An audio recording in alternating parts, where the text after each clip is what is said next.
Section 1. The hook. Let me ask you a question. Is rain good or is rain bad? The answer seems obvious, right?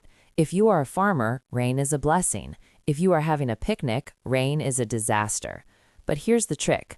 The rain is exactly the same water. The rain didn't change. You did. We think we see the world exactly as it is. We think we are recording reality like a camera. But psychology teaches us the most important lesson you will ever learn. You do not see the world as it is. You see the world as you are.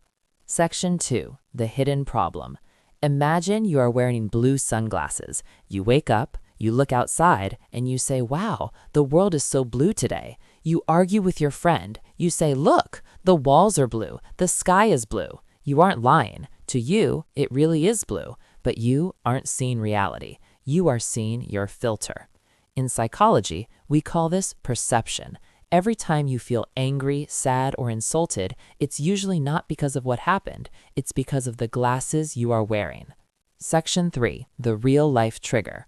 Let's apply this to your life right now. You text your friend. They don't reply for 3 hours. Fact, they didn't reply. That is the reality. Your filter, they are ignoring me. I did something wrong. They hate me. Suddenly, your heart beats fast. You feel heavy. You feel rejected. But wait, what if their phone died? What if they are sleeping? If you knew they were sleeping, you wouldn't feel sad. You would feel neutral.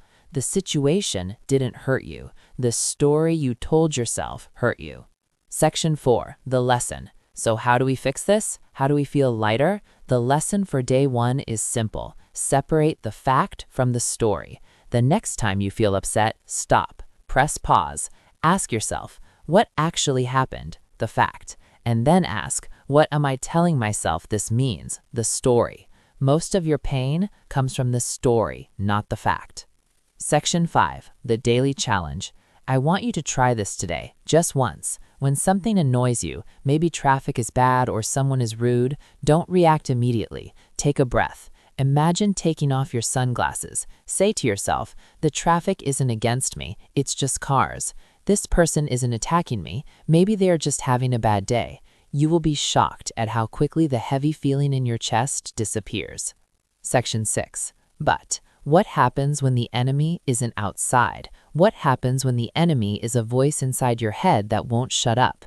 The voice that tells you you aren't good enough or you will fail. Tomorrow, we are going to learn how to hack that voice. We are going to learn why your brain lies to you and how to silence it. Subscribe so you don't miss day 2.